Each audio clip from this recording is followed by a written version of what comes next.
Hello students, जैसे कि हमने लास्ट क्लास में समझा था pair of linear equation in two variables, तो इसी को हम आगे कंटिन्यू करते हैं। मैंने आपको लास्ट क्लास में बताया था कि पेयर ऑफ लीनियर इक्वेशंस में हमारे पास टू इक्वेशंस होती हैं, उनको हमें सॉल्व करना होता है। कई बार क्या होता है कि इन इक्वेशंस का सोल्यूशन होता है यूनिक सोल्यूशन, कई बार सोल्यूशन नहीं होता है और कई बार इनफाइनाइट मैनी सोल्यूशन होता है। उसके लिए मैंने आपको बताया था 4 यूनिक सोल्यूशन।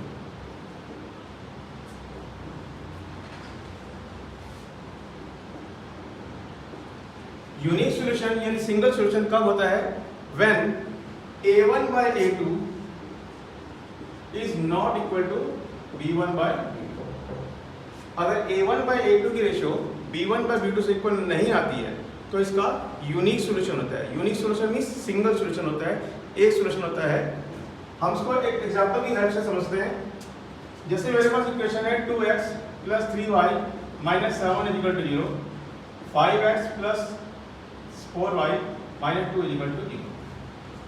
यहाँ पर हम रेशियो लेते हैं a1 by a2 की, then we get a1 by a2 means 2/5। आपको मैंने बताया था this is a1 b1 c1 and this is a2 b2 and c2। तो हमने a1 by a2 की रेशियो ली 2/5। Similarly b1 by b2 that is 3/4। Now clear है कि a1 by a2 की रेशियो b1 by b2 से equal नहीं है। a1 by a2 is not equal to b1 by b2। If a1 by a2 is not equal to b1 by b2, then we have unique solution. Therefore, the system of equation has unique solution. अगर a1 by a2 b1 by b2 के equal नहीं आता है तो हमारे पास unique solution होगा यानी single solution होगा। This is the first case. और हमें क्वेश्चन सॉल्व तभी करना होता है जब यूनिक सॉल्यूशन होता है। सेकंड केस नो सॉल्यूशन और third case infinite many solution, इन दोनों केस में क्वेश्चन हमें सॉल्व नहीं करना होता है। हमें सॉल्व ओनली तभी करना है जब यूनिक सॉल्यूशन आता है। Clear? This is the first case, pair of linear equation in two variables. Now we move to second case. Second case is for no solution. अगर क्वेश्चन का सॉल्यूशन ही ना हो, कोई आंसर ही ना हो, उस केस में for no solution. No solution कब होता है? If a1 by a2 is equal to b1 by b2 but not equal to c1 by c2। if a1 by a2 is equal to b1 by b2 is not equal to c1 by c2, then we have no solution।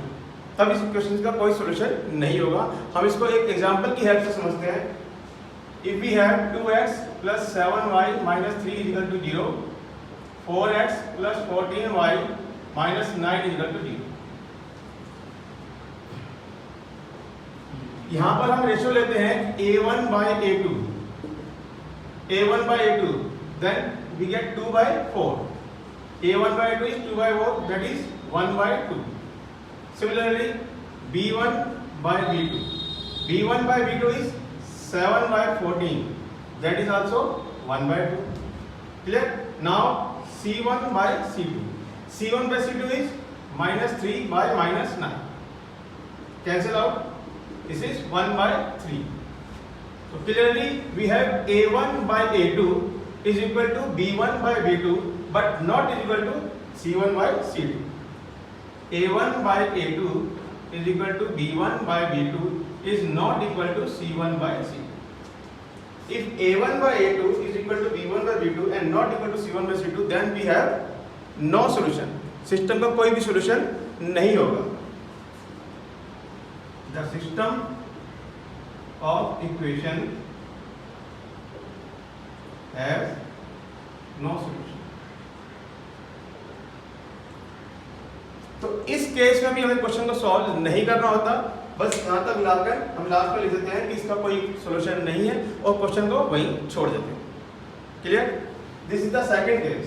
Now we move on to third case for infinite many solution. अगर equations के infinite many solution हो, means कई सारे solution हो,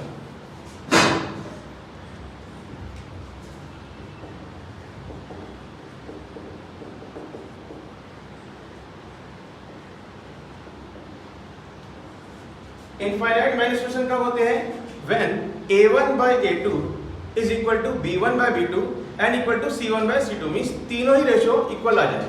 if तीनों ratio equal आएंगी it means the system of equations has infinite many solution. a1 by a2 equal to b1 by b2 is equal to c1 by c।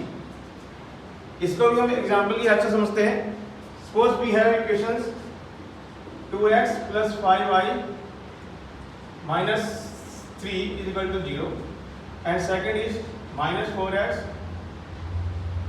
minus 10y plus 6 is equal to 0। ये दो equations हमारे पास हैं। तो first a1 by a2 की ratio लेते हैं, that is 2 by -4।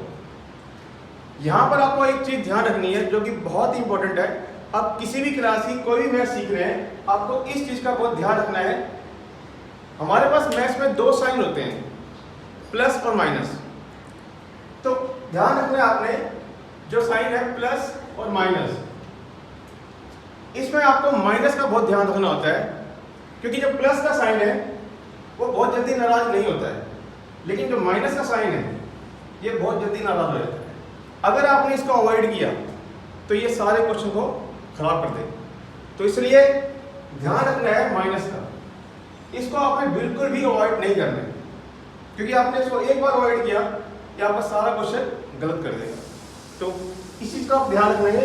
यहाँ पर मोस्टली बच्चे क्या करते हैं, 2 by -4 लिखने की बजाय 2 by 4 लिख देते हैं, माइनस का साइन अवॉइड कर देते हैं, जिसके कारण उनका सारा क्वेश्चन रॉन्ग हो जाता है।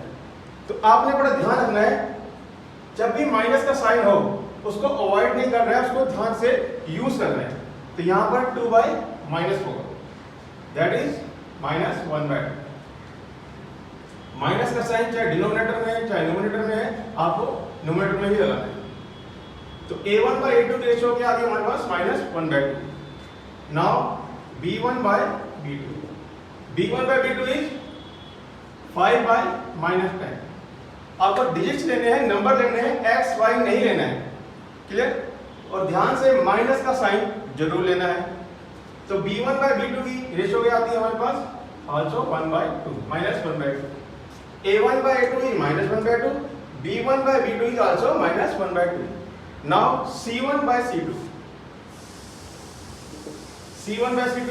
-3 by 6, that is also -1 by 2। now a1 by a2 is -1 by 2, b1 by b2 is also -1 by 2, c1 by c2 is also -1 by 2। तो रेशियो सेम आ रही है, because a1 by a2 is equal to b1 by b2 is equal to c1 by c2। so the system of equations has infinite number of solutions। तो इस case में हमारे पास infinite number of solution मिलते हैं, means many solution मिलते हैं। इस case को भी हमें सॉल्व नहीं करना होता, इसको भी हम यहीं पर छोड़ देते हैं। हमें सॉल्व सिर्फ और सिर्फ तभी करना है क्वेश्चन को जब फर्स्ट केस यानी कि यूनिक सॉल्यूशन आ जाएगा, तभी इसको सॉल्व करना होता है, अदरवाइज हम इसको यहीं पर आके छोड़ देते हैं। क्लियर? मुझे उम्मीद है मेरी वीडियो आपको पसंद आई होगी। अगर आपको अच्छी लगी हो तो इसे लाइक कीजिए, सब्सक्राइब कीजिए और कमेंट कीजिए। धन्यवाद।